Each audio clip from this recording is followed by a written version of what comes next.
This year is a hugely important year for the lesbian, gay, bi, trans and intersex community in Ireland because we're celebrating and marking and remembering 3 huge anniversaries for the community. The first was 50 years ago in Trinity College. The sexual liberation movement was founded, and that was really the start of lesbian and gay people at that stage organising together to fight for their rights. 10 years later, unfortunately, there was brutal murder, a hate crime against a gay man where Declan Flynn was brutally murdered in Fairview Park. And the subsequent trial and how his attackers really got off from that crime really galvanised the community, and people came out on the streets in 1983 to protest against that, and that was the first Gay Pride March in Dublin. The third anniversary is remembering the decriminalisation of homosexuality in 1993, and again that was such a pivotal moment for the LGBT community. They went from the shadows, from being criminals, to be able to be free, really to be themselves and to be who they are in Irish society. So we're marking those 3 huge anniversaries for the community. So the theme of this year's Dublin Pride is courage, and yes, we've come a long way in Ireland, but in recent years, unfortunately, we've seen a rise in hate crime against our community. We've seen very loud opposing voices calling for a backsliding in rights towards LGBTI people. So for us, courage is now more important than ever. In the health service, we pride ourselves on being inclusive, open and respectful. But I'm not sure that everybody who engages with us on a daily basis experiences that. So we think we're doing a lot, and we are doing a lot, but we can do more.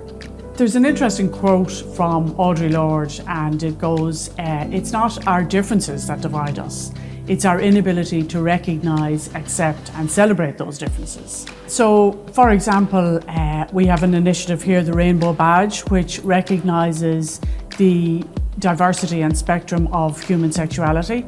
Around that, we have built an education module, so people don't just pick up the badge and pin it on. They do an education module which helps to raise awareness and supports people. So we're recognising, we're accepting, but we're celebrating. And Pride is all about celebrating. So we have pride in our workplace, pride in our initiative, pride in our staff, and pride in practice. In Ireland, I always think that there is this narrative that when we had decriminalisation in the early 90s, that, oh well, that was the end of the closet. And nobody was in the closet then because we had decriminalisation. And then there was that other narrative that once we had marriage equality, that, oh well, that was the end of homophobia in Ireland, or it was the end of heterosexism in Ireland. And I think the reality is that for those of us in the community, that we can appreciate that that's not the case and that's not true. And as well as that, all of the people who were around prior to decriminalisation or prior to marriage equality all still have those lives that they are bringing with them into the health services as they age.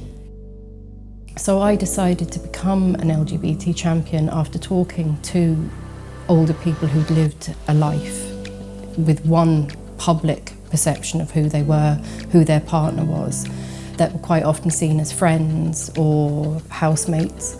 And then maybe that person had died and they were grieving the loss of somebody that they were deeply in love with, but they couldn't express that or feel it fully or be supported by that. They would have been generations of living in fear and shame and guilt of not being their real selves. So I thought it would be lovely, being the befriending support worker, to implement that into how we trained our volunteers, that we create a safe space wearing the pin, just to highlight the fact that I'm a safe space. It's on my little business cards as well. I have the logo on there as well, just that when you hand it to somebody, if they are struggling, that they think, well, the next time I talk to this person, I can be myself. The generation they grew up in, it wasn't talked about, it wasn't accepted.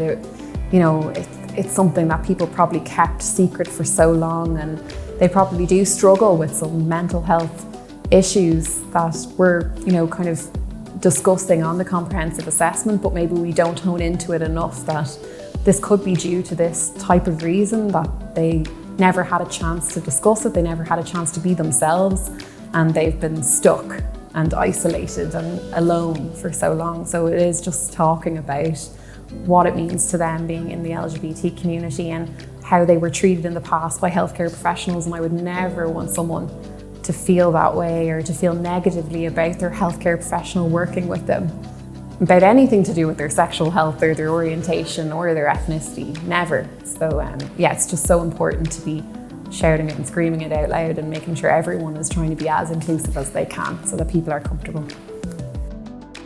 We all obviously come from different cultures, different backgrounds, different social kind of demographics. And again, there are probably certain people whose background may not have been open to the LGBT community or their issues, and whether they're a colleague or a peer, sometimes there can be, I suppose, remarks or discomforts, you know, that or tones that you can pick up on.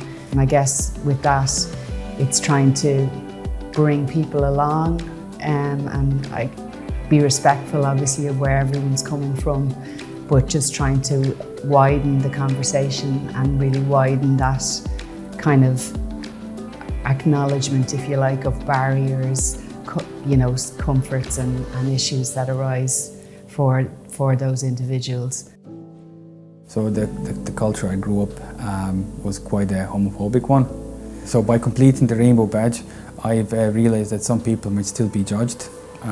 Me and my partner, we were talking about that after completing the Rainbow Badge training, kind of brought to our attention that bit, because we never talked about that. So as we have a child growing up, the child might make in the future different choices in life, different decisions. So we're going to embrace that and we're going to go for it. Since I've done the Rainbow Badge, I've become more aware of the different terminologies and also aware of how people used to do feel sometimes, many people, individuals. Personally, I was always inclusive of everybody. But this has made, the Rainbow Badge has made me more aware, as I said before, of the feelings of others. I've always felt like a very non-judgmental and open, safe zone, but since doing the training, I learned that my language and the way that I have phrased questions for years to clients or patients could be better phrased by me. There's better ways to ask things that aren't pigeonhole people into a box. For example, I spent many years caring for bachelors or spinsters, and my first question would have always been, why did you not get married? And since doing the Rainbow Initiative, I've learned that there's many more ways to ask that question that are more inclusive and much more open for people to feel comfortable to speak. We know that inclusion is a major social determinant of health, so if we include people, then they're going to feel less excluded, which then would encourage them to actually engage with services, which is going to impact their health in a positive way. As a manager, participating in and advocating for the Rainbow Badge initiative does a few things. Firstly, I think what it does is it visually shows an openness and support for the LGBTIQ community, but it also demonstrates management buy-in. The HSE as a workforce is very welcoming, but of course you may come across people who could be kind of discriminatory towards LGBT people. So I think having programs like this is really important. I think, you know, as a workforce, we should be very aware that we've staff of all different, you know, sexualities and whatever else. So having kind of programs like this, maybe having Pride Days, or even having something like a rainbow flag and settings is so important to show that it's a welcoming and accepting place to be. We've come a long way. I know when I started here, if somebody asked you your sexuality, you were kind of afraid to say what you were into or who you were into or things like that because you were judged. So we have come a long way. Change can be very slow and incremental, but in an organisation that has to get its principles and values together and build allies in your workspace. That's where we're fighting for that progressive space. Just decent services, respecting people's lives, whoever they are. Love is love. You don't have to be gay, lesbian, bisexual, transgender. But if you're an ally and you want us to be in that progressive space, well, come join us.